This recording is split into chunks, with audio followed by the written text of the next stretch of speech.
जय हिंद दोस्तों। स्वागत है आपका अपने YouTube channel math with an Mukesh में। इस प्लेटफॉर्म पर हम लोग NCERT मैथ का अध्ययन करते हैं और जिसमें कि हमारा जोर सबसे ज़्यादा रहता है कि हम थ्योरी को अच्छे तरीक़ा से क्लियर कर सकें। और वास्तव में गणित जो है थ्योरी पर ही बेस्ड होता है। अगर आप उसके गणित के थ्योरी को अच्छी तरीक़ा से समझ लेते हैं तो आपको उसका क्वेश्चन सॉल्व करना बहुत ही आसान लगता है। अगर आपको थ्योरी समझ में नहीं आएगा तो क्वेश्चन सॉल्व करना बहुत ही कठिन हो जाता है। ठीक है, तो हम लोग इससे पहले पढ़ चुके हैं रिलेशन सेट थ्योरी के बारे में पढ़ चुके हैं। और सेट थ्योरी में हम लोग जान गए कि सेट क्या होता है, उसको किस तरह से रिप्रेजेंट किया जाता है,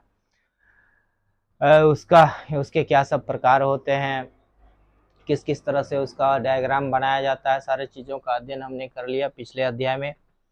और नया अध्याय ये है, उसी का अगला अध्याय 2 चैप्टर 2 संबंध और फलन। ठीक है, रिलेशन एंड फंक्शन। इस अध्याय में हम रिलेशन एंड फंक्शन के बारे में पढ़ेंगे। इसमें भी हम लोग सेट्स का ही उपयोग करेंगे। बेसिक अध्ययन उसी का हम लोग करेंगे, सेट का, और उससे आगे इस रिलेशन और फंक्शन में हम लोग पढ़ेंगे। ठीक है, इससे पहले थोड़ा सा इनका इतिहास जान लेते हैं।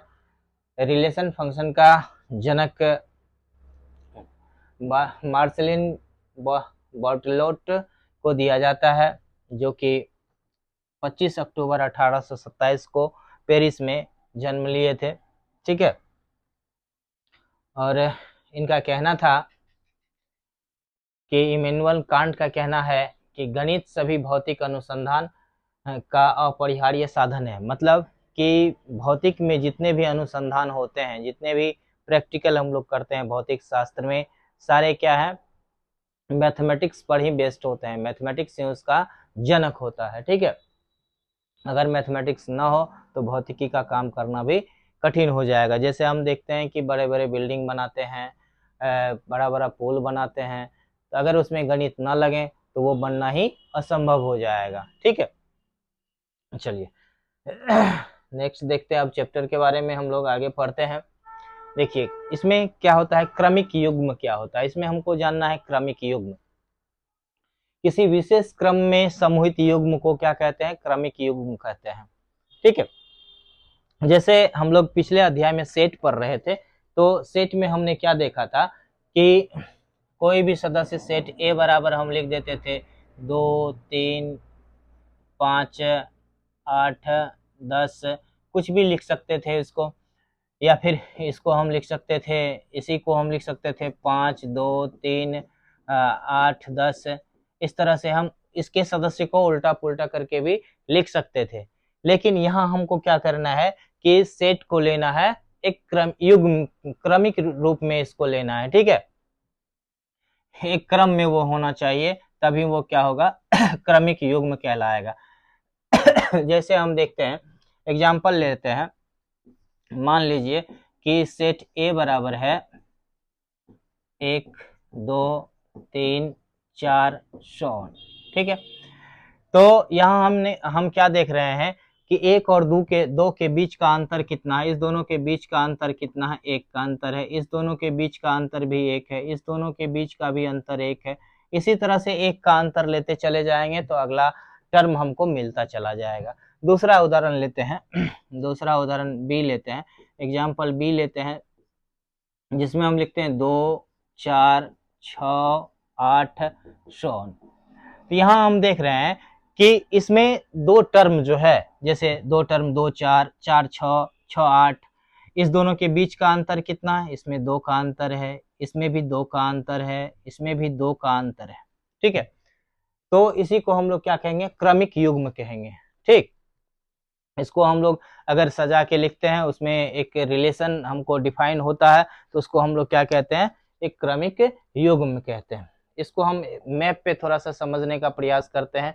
देखिए, जैसे देखिए कि ये कहाँ का मैप है, इंडिया का मैप है। इंडिया के मैप में आप देख सकते हैं कि यहाँ जो है सबसे मध्य में क्या है, मध्य प्रदेश है। मध्य प्रदेश के बाएं देखिए, बाएं में गुजरात है, इसके जस्ट सीधा गुजरात है। इसके दाहिने अगर हम बढ़ें, दाहिने बढ़ते हैं तो क्या होता है, छत्तीसगढ़ आता है, छत्तीसगढ़ के बाद झारखंड आता है, झारखंड के बाद पश्चिम बंगाल आता है, ठीक है। उसके बाद बांग्लादेश आएगा, लेकिन बांग्लादेश तो इंडिया में नहीं है, तो उसको हम लोग छोड़ देते हैं। तो एक सेट बनाते हैं जिसमें कि मध्य प्रदेश मध्य में है, तो उसके बाएं क्या हो जाएगा, गुजरात, दाहिने में हो जाएगा छत्तीसगढ़, फिर झारखंड, फिर पश्चिम बंगाल। अगर हम बिहार को लें तो बिहार को लेते हैं, तो देखिए बिहार बिहार के इधर हम जाएंगे बाएं, देखिए ये क्या हो जाएगा, यूपी हो जाएगा, ठीक। बिहार के यहाँ, बिहार के बाएं में यूपी हो गया, दाहिने में हो गया पश्चिम बंगाल, ठीक है, पश्चिम बंगाल, ठीक। उसके बाद थोड़ा सा और आगे जाएंगे तो असम, मेघालय इस तरह से आएगा। इसके इसके और बाएं जाते हैं हम लोग तो मध्य प्रदेश, एमपी यहाँ आ जाएगा, ठीक है। इसके और इधर आएंगे तो हमको क्या मिल जाएगा, राजस्थान मिल जाएगा, ठीक। तो यहाँ हम क्या देख रहे हैं कि अगर हम बिहार को बीच में रख लें तो इसके बाएं और इसके दाहिने जाएंगे तो एक क्रमिक युग में जाएंगे। ऐसा नहीं कि हम बिहार से डायरेक्ट चले आएंगे, क्या कहते हैं, एमपी में, या फिर बिहार से चले आएंगे डायरेक्ट राजस्थान में, ऐसा तो नहीं होगा, ठीक है। तो अगर हम इस तरह से उसको सजा कर लिखते हैं, क्रम में उसको सजा कर लिखते हैं, तो वही क्या कहलाता है, क्रमिक युग्म कहलाता है। चलिए नेक्स्ट हम लोग देखते हैं कि क्या दिया हुआ है, डेफिनेशन इसका दिया हुआ है कि given to non empty sets P and Q, the Cartesian product P cross Q is the set of all ordered pair of element from P and Q, ठीक है, जहां P और Q बराबर इतना दिया गया है। इसको हम लोग थोड़ा सा समझते हैं। इससे पहले हम लोग देखिए क्या सब पढ़े हैं। हम लोग सेट जब पढ़ रहे थे, उस सेट में देखे थे क्या था, यूनियन हम पढ़े थे, इंटरसेक्शन पढ़े थे, उसके बाद उसका घटाव घटाव पढ़े थे, उसका माइनस किस तरह से, जैसे ए माइनस बी कैसे निकालते हैं, ए यूनियन बी कैसे निकाले थे, ए इंटरसेक्शन बी कैसे निकाले थे, ये सारे चीजों का अध्ययन हम कर चुके हैं। आज हम लोग पढ़ेंगे ए क्रॉस बी। तो यहाँ गुना का मतलब गुना नहीं होता, ये क्रॉस का मतलब जो है यहाँ गुना नहीं होगा, यहाँ क्या होगा, इसको हम पढ़ेंगे ए क्रॉस बी, ठीक है, या पी क्रॉस क्यू। अब सपोज कीजिए, इसका एग्जाम्पल हम लोग लेते हैं। सब मान लेते हैं कि सेट पी क्यू अगर दिया हुआ है तो पी क्यू ही रख लेते हैं। सेट पी बराबर अगर दिया हुआ है ए बी सी, ठीक है, और सेट क्यू बराबर दिया गया है कैपिटल क्यू होगा, सेट क्यू बराबर दिया गया है आपको डी ई एफ, ठीक है। अब क्रमिक युग्म, अब क्या कह रहा है, इसको कार्टेशियन प्रोडक्ट, इसको हम लोग हिंदी में क्या कहेंगे, कार्तिकीय गुणन। ये जो कार्टेशियन प्रोडक्ट है, मतलब P क्रॉस Q को हम लोग क्या पढ़ेंगे, कार्तीय गुणन, कार्तीय गुणन, ठीक है, कार्तीय गुणन। हिंदी उसी को इंग्लिश में हम लोग क्या कहते हैं, कार्टेशियन प्रोडक्ट कहते हैं, कार्तीय गुणन कहते हैं, ठीक। अब ये कार्तीय गुणन क्या होता है और किस तरह से हम लोग इसको निकालते हैं। अब P क्रॉस Q निकालने के लिए हम लोग क्या करते हैं, इसको गुणा करते हैं। गुणा करने के लिए यहाँ पर उसको गुणा के रूप में नहीं करते हैं, जैसे दो पी ए गुना डी करेंगे तो ए इंटू डी नहीं हो जाएगा, वो उसको हम लोग क्या करेंगे, एक सेट के रूप में लिखेंगे, इसको लिखेंगे ए डी। ए क्रॉस डी करना है, जैसे पी क्रॉस क्यू करना है तो हम क्या करेंगे, ए डी करेंगे, बी ई करेंगे, सी एफ करेंगे। इसी को अगर हम थोड़ा सा ग्राफ के रूप में इसे बना लें, इसको अगर पी मान लें और इसको क्यू मान लें, ठीक है, और इसमें दे दें सेट, सेट का सदस्य मान लें ए बी सी है और यह डी ई एफ है, ठीक। तो इसको गुना करने के लिए हम लोग क्या करेंगे, ए से डी को गुना करेंगे, बी से ई को गुना करेंगे और सी से एफ को गुना करेंगे, ठीक है। तो हम इसको क्या लिखेंगे, ए डी ए ई, ठीक है, A D A E A F, फिर B D B E B F, फिर C D C E C F. इसको इस तरह से हम लोग क्रॉस करते हैं, इसको गुना करते हैं, ठीक है।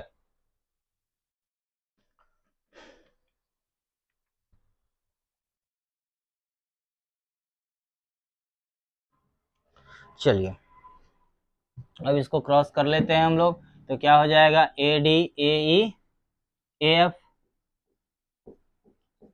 ए एफ कॉमा, अब देखिए B D B E B F B D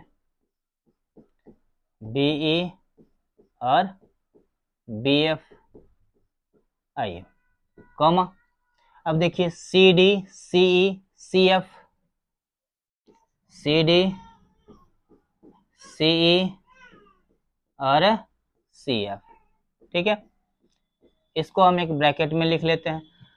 तो इस तरह से हम इसको क्रॉस गुना करते हैं, इसको क्या कहते हैं, कार्तिकीय गुणन कहते हैं। ठीक, हम क्या किए, ए से इन सारे का रिलेशन निकाल दिए, इसको हम जोड़ दिए, एक ए के साथ गुना करवा दिए, फिर बी लिए तो बी के साथ गुना करवा दिए, फिर सी लिए तो सी के साथ अगला तीनों को गुना करवा दिए, और उसको कोमा के रूप में, यहाँ गुना का चिन्ह नहीं देंगे, यहाँ क्या देंगे, कोमा का चिन्ह देंगे, और इसको एक पेयर के रूप में हम लिख लेंगे। मतलब वास्तव में इसको क्रॉस कराने का मतलब होता है पेयर का निर्माण करना। ठीक, तो हम क्या करते हैं, ए से डी का पेयर बनाए, फिर ए से ई का, फिर ए से एफ का, उसी तरह B D B E B F C D C E C F, इसका पेयर बना लिए। तो उस तरह से जो हमको सेट मिला, वही सेट क्या कहलाया, उसका कार्तिकीय गुणन कहलाया, और उसी को इंग्लिश में कहते हैं कार्टेशियन प्रोडक्ट। ठीक है, चलिए नेक्स्ट देखते हैं हम लोग। इसका कुछ गुण है, दो क्रमिक युग्म समान होते हैं यदि और केवल यदि उनके संगत प्रथम घटक समान हो और संगत द्वितीय घटक भी समान हो। अब है कि क्रमिक युग्म समान होते हैं, कब होते हैं, जैसे मान लीजिए आपको दिया गया है A B comma C D, ठीक, इसको एक सेट के रूप में अगर हम ले लें तो यह कैसे बराबर होगा, सामने वाले में भी अगर यही टर्म होगा, ठीक है, तब उसको हम लोग क्या कहेंगे, इक्वल कहेंगे। क्रमिक युग्म, इस क्रमिक युग्मों को हम क्या कहेंगे, इक्वल कहेंगे। ठीक है, अब देखिए कह रहा है कि यदि ए में पी सदस्य हो और बी में क्यू सदस्य हो, तो ए क्रॉस बी में कितना होगा, पी गुना क्यू सदस्य होगा। अभी देखिए हम यहाँ क्या देखे थे पिछला एग्जाम्पल में, देखिए इसमें कितना सदस्य था, 1 2 3 सदस्य था, इसमें भी 1 2 3, तो नंबर ऑफ पी और नंबर ऑफ क्यू कितना है, नंबर ऑफ पी में भी 3 है और नंबर ऑफ क्यू भी 3 है, तो इसका ए क्रॉस बी अगर हम निकालें तो कितना निकला, देखिए 1 2 3 4 5 6 7 8 9। ठीक, हमने क्या देखा कि नंबर ऑफ, इससे हमको क्या पता चलता है, number of P into number of Q is equal to क्या हो जाएगा, number of P into Q. ठीक है, तो यहां देखिए, तो यही चीज यहां दिया गया है कि number of A is equal to P हो, यदि number of A is equal to P हो और number of B is equal to Q हो, तो number of A cross B बराबर क्या होता है, पी क्यू होता है। ठीक है, जैसे मान के चलिए नंबर ऑफ ए बराबर, उसमें हम क्या देखे थे, 3, और नंबर ऑफ बी बराबर पिछला एग्जाम्पल में हम लोग क्या देखे थे, 3 देखे थे, पी और क्यू देखे थे ना।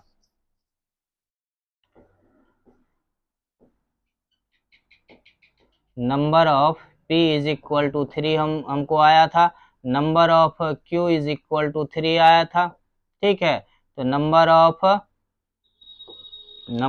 पी क्रॉस क्यू बराबर कितना आया था, 9 आया था। इसी को हम लोग क्या लिख सकते हैं, number of P into number of Q लिख सकते हैं। ठीक है, कोई दिक्कत, यहां तक समझ में आ गई। एक इसमें एक्स्ट्रा चीज आपको ये ध्यान रखना है कि अगर इसका पावर सेट का नंबर ज्ञात करना हो, तो मतलब कि यहाँ गौर कीजिए, यहाँ पर आते हैं हम लोग पिछला उदाहरण में जहां लिखे थे, यहाँ देखिए कि यहाँ पर नंबर ऑफ पी बराबर कितना है, number of P is equal to है 3, number of Q is equal to है 3, ठीक है। तो इसीलिए number of P into Q, P cross Q is equal to क्या हो जाएगा 9। ये हम लोग देखे। अब यहीं पर अगर number of power set of P cross Q, power set of P cross Q निकालना हो तो क्या करेंगे, 2 टू दी पावर 9 हो जाएगा, क्योंकि इसके सदस्यों की संख्या कितनी है, इसके सदस्यों की संख्या कितनी है 9 है। तो यहाँ नंबर ऑफ इतना लिख दिए, तो इसी को हम लोग क्या लिख सकते हैं, बराबर नंबर। अब यहाँ गौर कीजिए, अब इसमें आते हैं हम लोग। यहाँ देखिए कि number of P into Q बराबर इतना आ गया हमको। अब यहाँ देखिए नंबर ऑफ ए बराबर पी दिया हुआ है, नंबर ऑफ बी बराबर क्यू दिया हुआ है, तो number of A cross B बराबर कितना आ गया, पी इंटू क्यू। एग्जाम्पल हम लोग पीछे भी देख लिए, यहाँ भी रख दिए हैं आपको। अब है कि number of power set of A cross B, तो हम लोग क्या जानते हैं कि नंबर ऑफ पावर सेट बराबर क्या होता है, 2 टू दी पावर n होता है, ठीक। Number of power set of A, number of power set of A बराबर क्या होता है, 2 टू दी पावर n होता है, ठीक। अब यहाँ देखिए 2 टू दी पावर n क्या है कि इसके सदस्यों की संख्या है। अब यहाँ अगर हम लेते हैं number of A cross B, तो यहाँ पर क्या हो जाएगा 2 to the power P Q.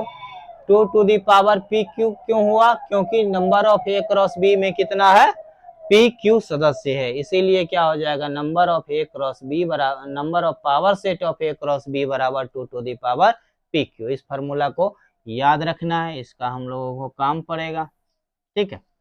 चलिए एक और एग्जांपल यहाँ देखिए।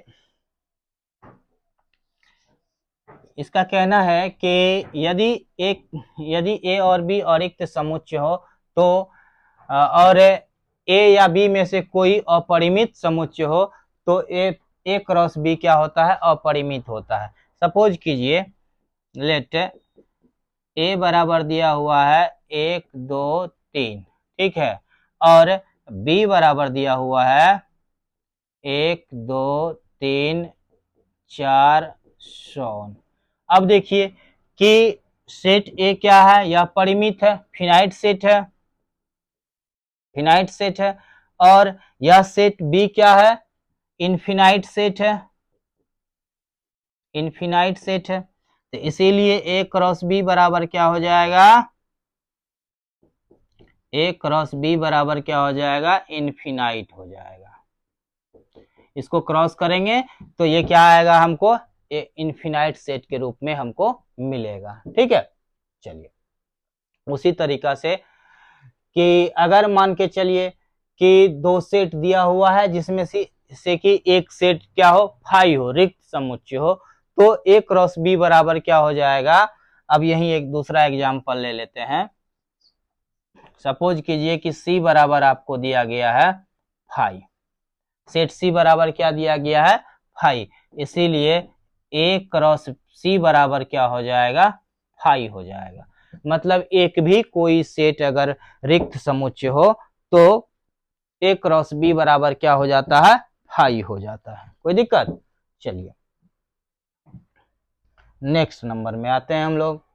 अब तीसरा number A cross A cross A मतलब तीन सेट को हम क्या करते हैं, उसका क्रॉस निकालते हैं, तो उसका क्या होता है, ए बी सी आता है, ठीक। उसमें 3 सेट है तो 3 गो सदस्य एक साथ आएगा। देखिए एक सेट था तो एक सदस्य आ रहा था, ठीक।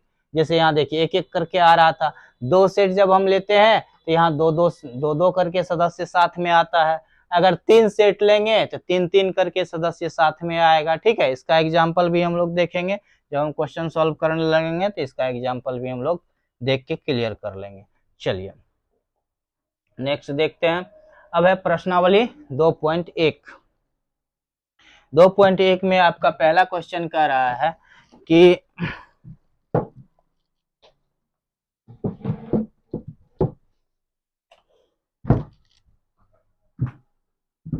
हाँ देखिए 2.1 में पहला क्वेश्चन क्या कह रहा है कि यदि इतना बराबर इतना हो तो x और y ज्ञात कीजिए। इंग्लिश में लिखा हुआ है इफ इतना इज इक्वल टू इतना then find the value of x and y। अब x और y का वैल्यू निकालने के लिए क्या करेंगे? अभी हम लोग बराबर सेट के बारे में पढ़े थे कि दो क्रमिक युग्म बराबर होते हैं तभी उसके बीच में बराबर लिखा जाता है। कब? जब उसके सदस्य समान हो। तो इसका मतलब क्या हो जाएगा कि अगर यह दोनों इक्वल दिया गया है तो इसका मतलब यह भाग इसके बराबर होगा, ठीक, और यह भाग जो है इसके बराबर होगा, ठीक। चलिए according to question x by 3 plus 1 comma y minus 2 by 3 is equal to 5 by 3 comma 1 by 3। So according to theory में हमने क्या पढ़ा कि दो क्रमिक युग्म बराबर कब होते हैं? जब उनके सदस्य समान हो। तो इसका मतलब यह इसके बराबर हो जाएगा तो x बटे 3 प्लस 1 बराबर कितना हो जाएगा 5 बाय 3।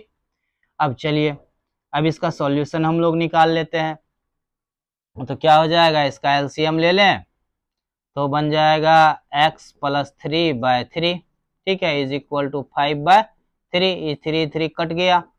चलिए या x प्लस 3 बराबर क्या हो गया 5 और x is equal to 5 minus 3 is equal to 2। तो x का वैल्यू हमको कितना आ गया, x का वैल्यू 2 आ गया।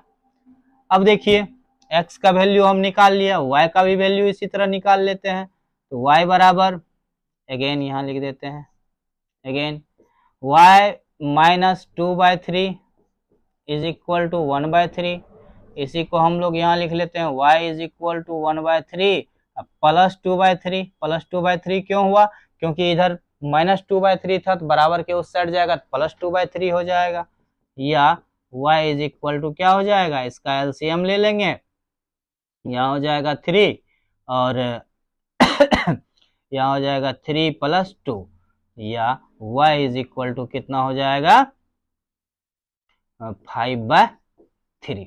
ठीक है, आसान था समझना, समझ चुके आप लोग। x और y का वैल्यू निकाल लिए तो x और y का वैल्यू ही निकालना था तो x इज इक्वल टू 2 हो गया, y is equal to 5 by 3 हो गया। आप इसको नोट डाउन कर लीजिए, फिर हम लोग आगे बढ़ते हैं। थोड़ा सा एक कपड़ा लेके आते हैं।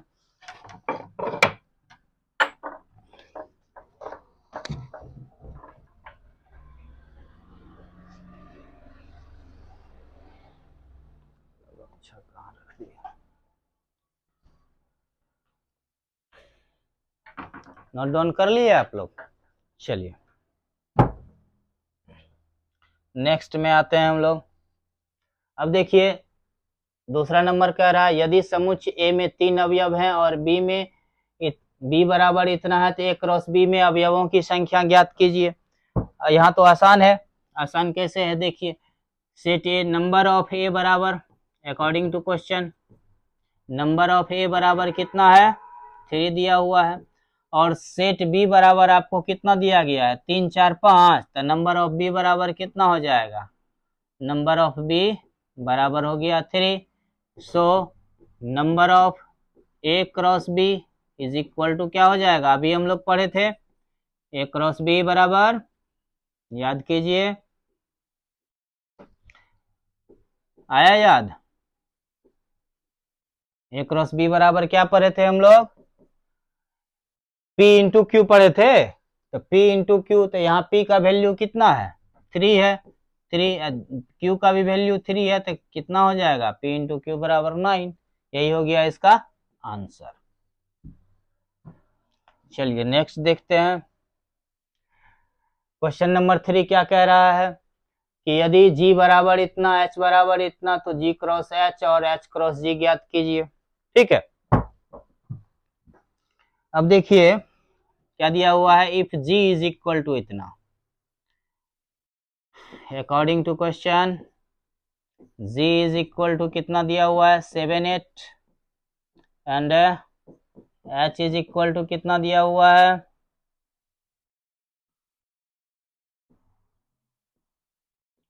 5 4 2, इसीलिए G cross H is equal to क्या हो जाएगा, अभी थोड़ा देर पहले हम लोग इसको सीखे हैं, क्या करेंगे 7 5 7 4 7 2, इसको क्रॉस कर देंगे 7 5 7 4 7 2, ठीक है। चलिए अब क्या देखिए 8 से करेंगे 8 5 8 4 8 2, तो हो जाएगा 8 5 8 4 8 2, बस यही आंसर हो गया। समझ में आ गया, एकदम आसान है, कुछ नहीं है इसमें। चलिए नेक्स्ट नंबर हम लोग देखते हैं,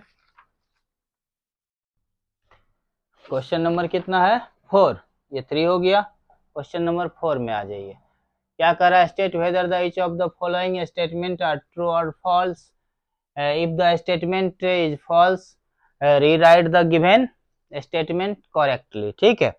अब देखिए पहला नंबर क्वेश्चन क्या दे रहा है, P बराबर एम एन और Q बराबर एन एम, तो P क्रॉस Q बराबर इतना, तो अभी हम क्या देखे थे, P बराबर आपको दिया गया है एम एन, P बराबर कितना है एम एन दिया गया है, तो इसका क्रॉस जब निकालेंगे, पहला नंबर देखिए P क्रॉस Q बराबर कितना हो जाएगा एम एन कॉमा एम से फिर क्या हो जाएगा एम एम एम कॉमा फिर एन से क्रॉस करेंगे N N N N N M, ठीक है। क्या इतना जो जितना यहाँ पर वैल्यू आया है इसके बराबर है, नहीं है, तो इसका मतलब यह क्या हो गया फॉल्स में हो गया, या क्या हो गया फॉल्स हो गया, ठीक। चलिए दूसरा नंबर कह रहा है इफ ए एंड बी, क्या कह रहा है if A and B are non empty set then A cross B is a non empty set of ordered pair xy such that x is member of A and y is member of B, ठीक है। यह सही है, यह सही है। हम लोग क्या पढ़े थे कि अगर दोनों में से कोई इम्पिटी सेट हो तब जाकर के वह इम्पिटी सेट होता है क्रॉस करने के बाद। अगर कोई इम्पिटी सेट ना हो, दो सेट में से कोई भी इम्पिटी सेट ना हो तो उसका क्रॉस करेंगे तो वह इम्पिटी सेट नहीं होगा, तो यह सही दिया गया है। चलिए क्वेश्चन नंबर 3 इसका देखते हैं, ये ट्रू है ये फॉल्स है। अब देखिए if A is equal to इतना बी इज इक्वल टू इतना and A cross B intersection C बराबर 5, क्या यह सही है, यह भी सही है। देखिए कैसे सही है, तीसरा नंबर में आ जाइए, ए बराबर आपको दिया गया है कितना, ए बराबर 1 2, ये तो आपको लिखा हुआ है, दोबारा लिखने की क्या जरूरी है। ए क्रॉस बी बराबर ए बराबर इतना दिया गया, बी बराबर इतना दिया गया है, तो यहाँ ए तो मालूम है ही, बी इंटरसेक्शन फाइ नहीं मालूम है, तो बी इंटरसेक्शन फाइ बराबर क्या हो जाएगा। अब देखिए हम लोग पिछला सेट थ्योरी जब पढ़ रहे थे वहां हमने क्या पढ़ा था कि किसी भी सेट में अगर हम इंटरसेक्शन करते हैं फाइ से, मतलब रिक्त समुच्चय से हम अगर इंटरसेक्शन करते हैं तो वो क्या हो जाता है फाइ हो जाता है, ठीक। तो बी इंटरसेक्शन फाइ बराबर क्या हो जाएगा फाइ, इसीलिए A cross B intersection phi, B intersection phi,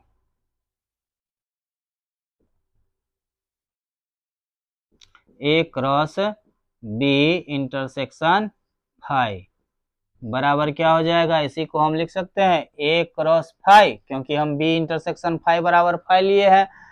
तो किसी भी सेट से अगर हम फाइ को क्रॉस कराते हैं, रिक्त समुच्चय से क्रॉस कराते हैं तो वो क्या हो जाता है फाइ हो जाता है, जो कि आपको दिया गया है। तो इसका मतलब यह सही है, यह ट्रू है, ठीक, यह सही है।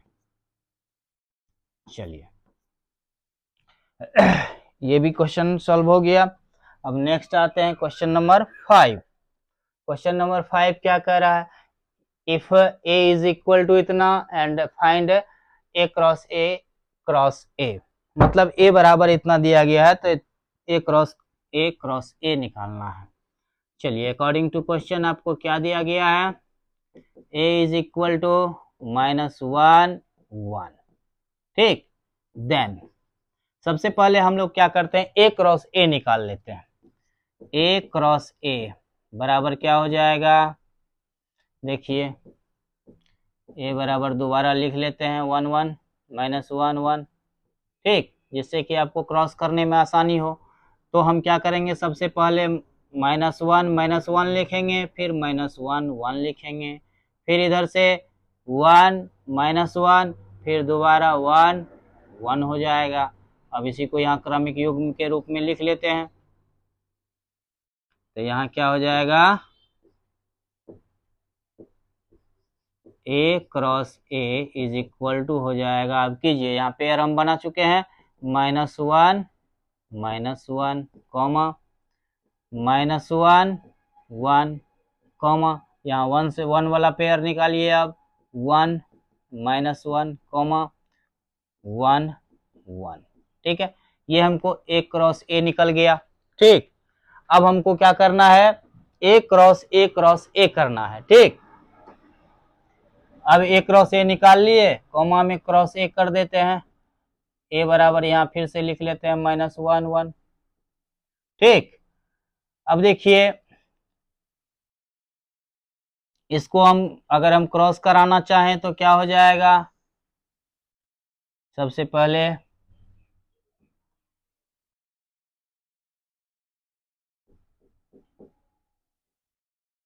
चलिए अब इस यहाँ यह -1 1 क्या है, एक पेयर के रूप में, यहाँ एक मेंबर के रूप में, या दो मेंबर नहीं है, सिर्फ एक मेंबर है।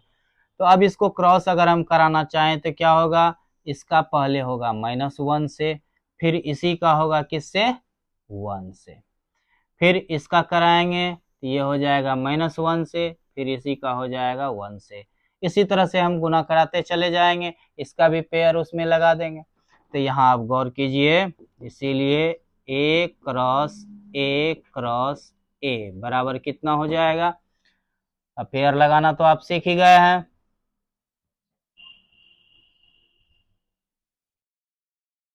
अब क्रॉस कराइए आप,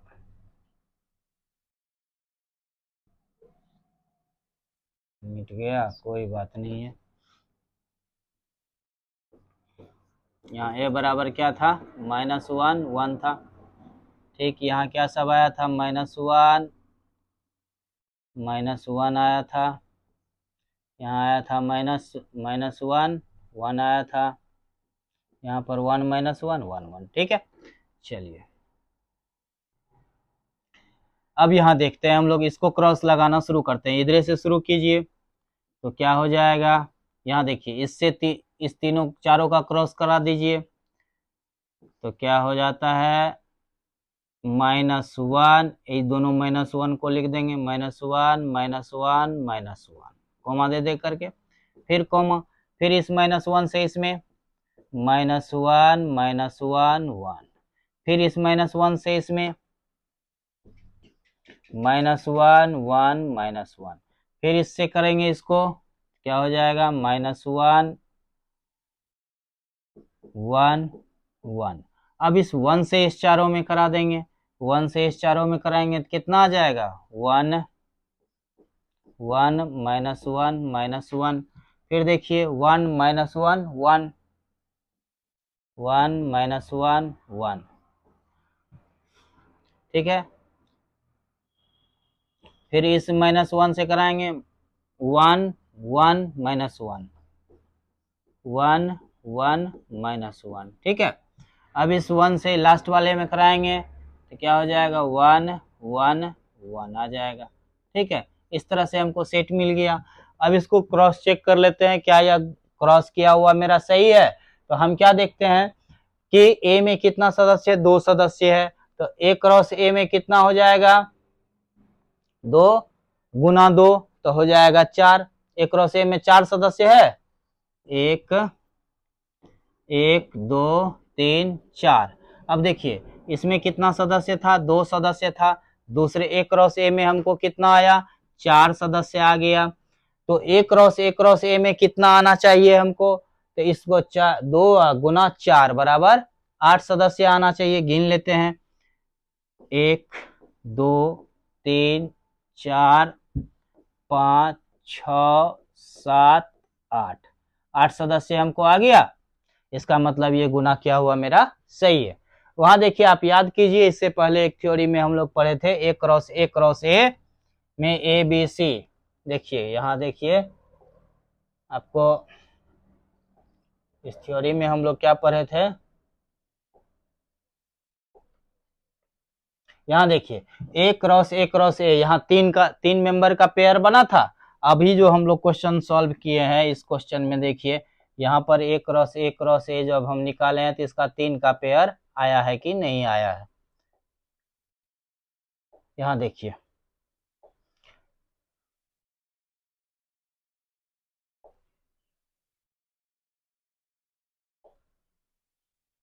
यहाँ देखिए ए क्रॉस ए जब हम निकाले हैं तो इसमें 3 का पेयर आया है। ठीक, यही चीज हम वहां बताए थे कि एग्जाम्पल जब हम करने लगेंगे एक्सरसाइज तब वहां देख लेंगे।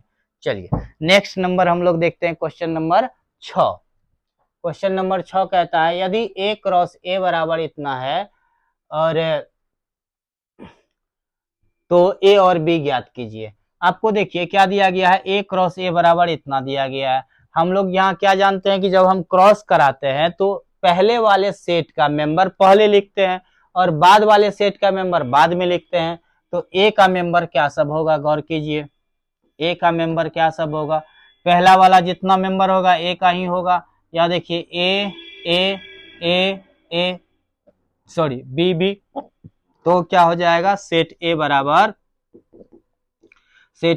क्या हो जाएगा, ए और बी। आप यहाँ कहेंगे कि 2 बार ए हमने देखा तो एक ही बार क्यों लिखा, तो हम लोग जानते हैं कि सेट जब भी लिखते हैं तो क्या होता है कि 2 मेंबर अगर समान हो तो उसको एक ही बार लिखते हैं। तो यहाँ हम देख रहे हैं कि ए बी बी है तो यहाँ ए एक बार ही लिखाएगा, बी एक बार ही लिखाएगा। सेट बी बराबर क्या हो जाएगा, यहाँ देखिए बाद वाला सदस्य कौन सा है, एक्स वाई, तो एक्स 2 बार है वाई 2 बार है, तो मतलब क्या है कि एक्स और वाई इसका क्या हो गया, सदस्य हो गया सेट बी का। चलिए नेक्स्ट अब देखते हैं हम लोग क्वेश्चन नंबर 7। कह रहा है कि let A is equal to इतना, बी इज इक्वल टू इतना, सी इज इक्वल टू इतना, डी इज इक्वल टू इतना, वेरीफाई इतना। ठीक है, अब वेरीफाई करना है आपको, सेट दिया हुआ है और इसका ऑपरेशन करना तो हम लोग जान ही रहे हैं कैसे करते हैं ऑपरेशन, छुरी और कैंची लगा करके। क्या, तो हम लोग इसका ऑपरेशन कैसे करते हैं ये तो हम जान ही रहे हैं। अब इसका ऑपरेशन शुरू करते हैं। पहला नंबर में हम लोग LHS ले लेते हैं। LHS बराबर क्या दिया गया है, A cross B intersection C, B intersection C. तो यहाँ छुरी कैंची क्या है, यह क्रॉस और इंटरसेक्शन छुरी कैंची इसका हो गया, जिससे कि हम लोग ऑपरेशन करेंगे। ठीक है, चलिए बराबर में आते हैं। अब देखते हैं ए का सेट कितना दिया हुआ है, सेट ए बराबर 1 2 दिया गया है, cross B intersection C, B और सी में इंटरसेक्शन अगर हम करते हैं तो क्या आएगा हमको, देखिए बी का मेंबर है 1 2 3 4, सी का मेंबर है 5 6, तो इसका मतलब इसमें कुछ भी नहीं इंटरसेक्शन में आएगा, कुछ भी नहीं मतलब वो क्या हो गया, रिक्त समुच्चय हो गया। और अगर रिक्त समुच्चय हुआ तो हम उसको क्या लिखेंगे, ही न लिख देंगे। रिक्त समुच्चय में किसी चीज से अगर हम किसी दूसरे सेट से मल्टीप्लाई करते हैं, क्रॉस निकालते हैं, तो क्या होता है, वह रिक्त समुच्चय होता है, इसीलिए यह फाई हो गया। चलिए RHS बराबर इसका लेते हैं। RHS बराबर कितना दिया गया है, RHS बराबर आपको दिया गया है A cross B intersection A cross C. ठीक है, अब ये थोड़ा लंबा चौड़ा होगा। ए क्रॉस बी हम लोग निकाल लेते हैं यहीं से, ए cross B A cross B बराबर कितना हो जाएगा, एक एक एक दो एक तीन एक तीन एक चार, ठीक है। उसके बाद देखिए दो एक दो दो दो तीन दो चार, दो एक दो दो दो तीन दो चार, ठीक है। ये हमको आ गया ए क्रॉस बी। इंटरसेक्शन, इंटरसेक्शन अब कितना है, ए क्रॉस सी ना, ए क्रॉस सी, ए और सी को मल्टीप्लाई करा दीजिए। अब ए सी बराबर कितना हो जाएगा, ए क्रॉस सी अगर हम कराते हैं तो देखिए एक पांच एक छ, एक पांच एक छ, ठीक है, कोमा दो पांच दो छ, दो पांच दो छ,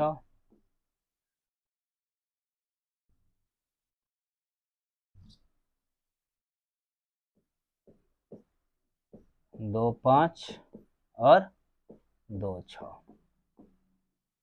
अब यहां गौर कीजिए कि इंटरसेक्शन निकालना है। इंटरसेक्शन निकालने के लिए हमको क्या चाहिए, कॉमन टर्म चाहिए। लेकिन यहाँ पर आप गौर से देखेंगे तो इसमें कोई भी टर्म कॉमन नहीं मिलेगा आपको। इसीलिए अगर टर्म कॉमन नहीं है तो इसका मतलब क्या हो जाएगा, फाई हो जाएगा। तो अब यहाँ क्या देखते हैं, इसीलिए LHS बराबर RHS प्रूव्ड हो गया। इन प्रूव करना था आपको, इसीलिए हम लोग क्या लिख सकते हैं इसको, A cross B intersection C is equal to A cross B intersection A cross C, ठीक है। यही हमको प्रूफ करना था। चलिए अब नेक्स्ट नंबर क्वेश्चन इसका देखते हैं। इसका दूसरा नंबर क्या दिया हुआ है कि A cross C is subset of B cross D। अब A cross C is subset of B cross D, इसको हम यहीं लिख लेते हैं, ठीक। चलिए ए क्रॉस C दूसरा नंबर में LHS बराबर कितना दिया गया है, ए क्रॉस C बराबर कितना हो जाएगा, ए और C का क्रॉस कराइए। ए और C का कितना, एक दो एक पांच एक छ, एक पांच कॉमा एक छ कॉमा दो पांच दो छ, दो पांच कॉमा दो छ, ठीक है। ये निकल गया। RHS बराबर देखिए कितना होगा, RHS बराबर कितना दिया गया है, B cross D, B cross D. तो बी क्रॉस डी जब निकालेंगे तो कितना हो जाएगा, ये तो बहुत लंबा चौड़ा आएगा। देख लीजिए, इसको लिख लेते हैं, एक पांच एक छ एक सात एक आठ, एक पांच एक छ एक सात एक आठ, ठीक है। उसके बाद दो पांच दो छ, दो पांच दो छ, दो सात दो आठ, ठीक है। उसके बाद देखिए तीन पांच तीन पांच तीन छ तीन सात तीन आठ। उसके बाद देखिए चार न हो जाएगा, चार छ, सॉरी चार पांच न, पहले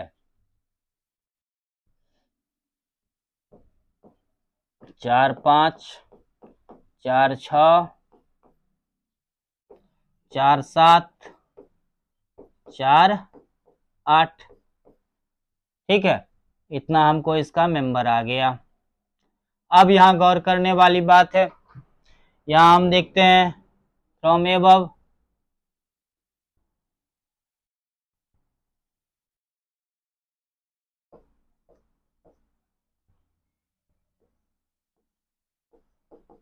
फ्रॉम एबव, ठीक है। रेड कलर से दूसरा नंबर का दिया गया है, ब्लैक कलर से आपको पहला नंबर क्वेश्चन आंसर दिया गया है, ठीक है। चलिए फ्रॉम एबव हम क्या देखते हैं, यह किसके बराबर आया है, RHS जो हम लिखे हैं यहाँ, RHS कितना है, बी क्रॉस डी है, RHS बराबर कितना है, B cross D, B cross D के बराबर इतना आया था। अब देखिए हम ऊपर में देखते हैं अब क्या सब है। पहला सदस्य देखिए 1 5, 1 5 दूसरा में खोजिए है, यहाँ देखिए 1 5 यहाँ भी है, 1 5 यहाँ भी है, 1 6 उसमें भी है, 1 6 इसमें भी है। अब देखिए 2 5, 2 5 यहाँ भी है, यहाँ भी है, 2 6 यहाँ भी है, यहाँ भी है। अब तो पहला सेट में हमको मेंबर नहीं बचा, तो इसका मतलब क्या हुआ, हम यहाँ क्या देख रहे हैं कि पहला सेट जो हमको आया है ए क्रॉस सी, उसमें जो भी मेंबर है सारे के सारे मेंबर बी क्रॉस डी में मौजूद है। अगर उस पहला सेट का दूसरे सेट में पूरा का पूरा नंबर मौजूद हो, मेंबर मौजूद हो, तो उसको हम लोग क्या कहते हैं, पहला सेट को दूसरे सेट का सबसेट कहते हैं। इसीलिए क्या हो जाएगा, इसीलिए A cross C is subset of B cross D. कोई दिक्कत, यही हमको निकालना था, यही प्रूव्ड हो गया। चलिए नेक्स्ट क्वेश्चन देखते हैं हम लोग, क्वेश्चन नंबर 8। क्वेश्चन नंबर 8 देखते हैं। मान लीजिए कि ए बराबर इतना, बी बराबर इतना, तो ए क्रॉस बी लिखिए, बी ए क्रॉस बी के कितने उपसमुच्चय होंगे उसकी सूची ज्ञात कीजिए। अब देखिए कि आपको दिया गया है ए बराबर इतना, ए बराबर दिया गया है 1 2, ठीक है। बी बराबर आपको दिया गया है 3 4, तो ए क्रॉस बी बराबर कितना हो जाएगा, ए क्रॉस बी बराबर कितना हो जाएगा, इसको आप गुना करने के लिए अच्छी तरीका से आप समझ चुके हैं। 1 3 1 4 ना, 2 3 2 4, तो यहाँ क्या हो जाएगा 1 3 1 4, उसके बाद कोमा 2 3 2 4, ठीक है। अब चलिए, तो number of A cross B बराबर कितना हो गया, ए क्रॉस बी बराबर हमको कितना आ गया, 4 आ गया, ठीक। Number of A cross B बराबर 4 आ गया, इसीलिए number of power set of A cross B बराबर कितना हो जाएगा, 2 टू द पावर 4 हो जाएगा। और इसी को हम लोग क्या लिखेंगे, 2 2 जा 4 2 जा 8 2 जा 16, 2 दूनी 4 दूनी 8 दूनी 16, तो मतलब यहाँ हो गया 16। तो इस A cross B power set of A cross B में कितने मेंबर होंगे, 16 मेंबर होंगे। अगर इसका पावर सेट लिखना हो तो हम क्या करेंगे, सबसे पहले अलग अलग इस सारे मेंबर को लिखेंगे, फिर 2 2 का पेयर बना के लिखेंगे, फिर 3 3 का पेयर बना के लिखेंगे, उसके बाद चारों को एक बार लिख देंगे, टोटल मिला के हमको कितना हो जाएगा, 16 मेंबर हो जाएगा, ठीक है। चलिए नेक्स्ट नंबर, क्वेश्चन नंबर 9 देखिए क्या दिया गया है। मान लीजिए ए और बी दो समुच्चय हैं जहां नंबर ऑफ ए बराबर 3, नंबर ऑफ बी बराबर 2। यदि x1 इतना इतना ए क्रॉस बी में हो तो ए और बी को ज्ञात कीजिए जहां एक्स वाई जेड भिन्न भिन्न अवयव है, ठीक है। तो यहां गौर कीजिए, अब क्या दिया हुआ है, number of, according to question, number of A is equal to 3, number of B is equal to 2, ठीक है।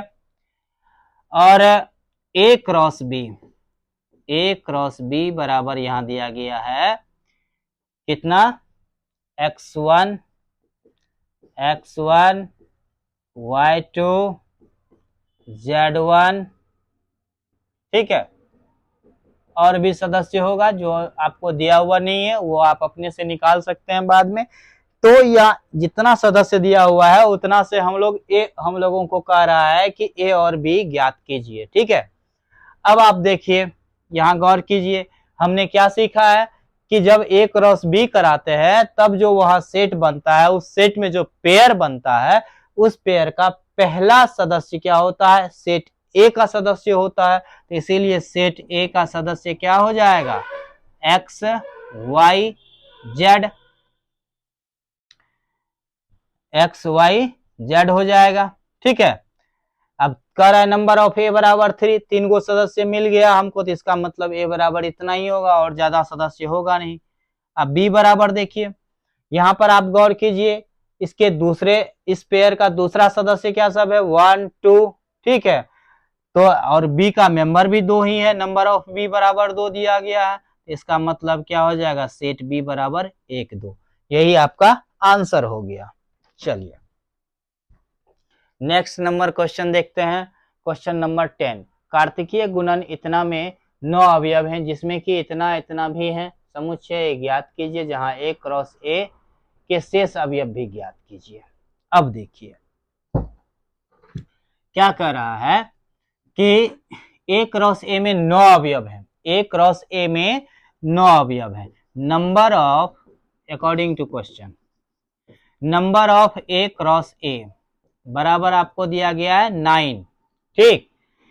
तो इसको हम लिख सकते हैं बराबर 3 इंटू 3 लिख सकते हैं, ठीक।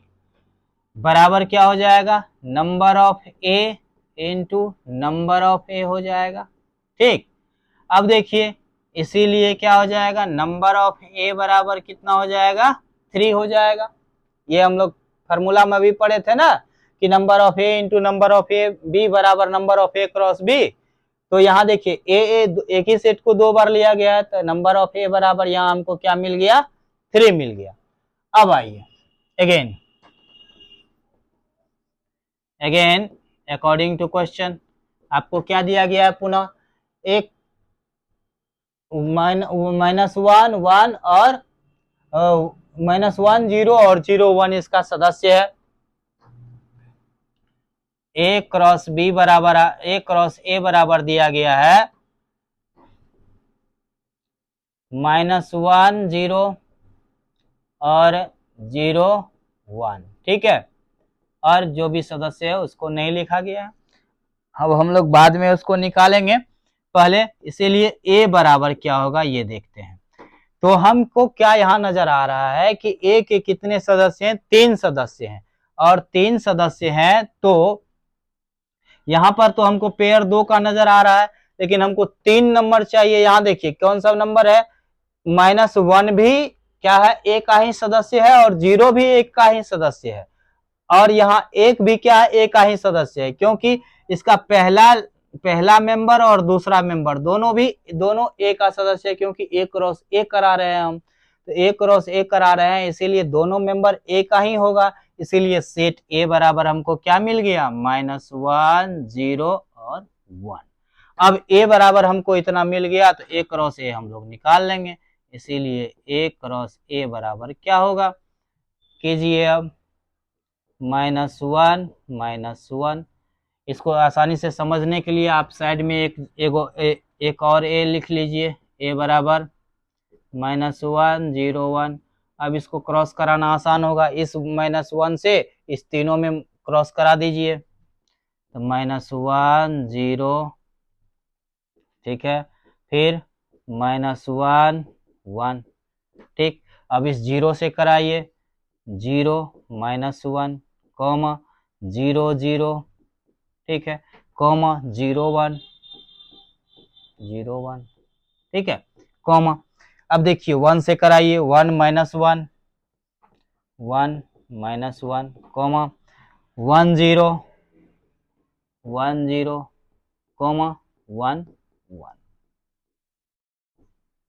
अब देखिए आपको एक क्रॉस ए में कितना सदस्य आना चाहिए था, 9 सदस्य। देखिए आया 9 सदस्य, 1 2 3 4 5 6 7 8 9। इसका मतलब ये क्रॉस किया हुआ भी मेरा सही है, ठीक है। तो हम लोग इसका पहला चैप्टर खत्म कर लिए, पहला एक्सरसाइज, ठीक है। रिलेशन फंक्शन का पहला एक्सरसाइज हम लोग कंप्लीट कर लिए। इसमें कार्तीय गुणन के बारे में हम लोग जाने कि क्या होता है कार्तीय गुणन, ठीक है। और हमने क्या जाना कि क्रमिक योग में क्या होता है, 2 चीज हम लोग सीखे, क्रमिक योग में क्या होता है, कार्तीय गुणन क्या होता है, और उसको किस तरह से परफॉर्म किया जाता है, उसका ऑपरेशन किस तरह से किया जाता है, हम लोग ये सीख लिए, ठीक है। और हमने अभी क्या सीखा कि नंबर ऑफ ए अगर P हो, नंबर ऑफ B बराबर Q हो, तो number of A cross B बराबर हो जाएगा P इंटू Q। और नंबर ऑफ A बराबर P हो, नंबर ऑफ B बराबर Q हो, तो power set number of power set of A cross B बराबर क्या हो जाएगा, 2 टू दी पावर PQ, मतलब 2 टू दी पावर n के बदले में यहाँ PQ है तो PQ आ गया। ठीक है, आज हम लोग इतना ही पढ़ेंगे इसमें, फिर अगले दिन पढ़ेंगे इसका आपको हम दे देते हैं स्कैनर, आप इसको स्कैन कर लेंगे, इससे आपको इसका PDF मिल जाएगा, जिससे कि आप इसका रिवीजन ठीक से कर पाएंगे। ठीक है, थोड़ा नेट स्लो चल रहा है जिस कारण से स्कैनर बनने में टाइम लग रहा है। लीजिए, आपका स्कैनर तैयार है, आप इसको स्कैन कर लेंगे तो पूरा का पूरा अभी तक हम लोग जितना पढ़ा उसका स्कैन आपको PDF मिल जाएगा। आप इसको कृपया स्कैन कर लें। ठीक है, आज इतना ही। जय हिंद।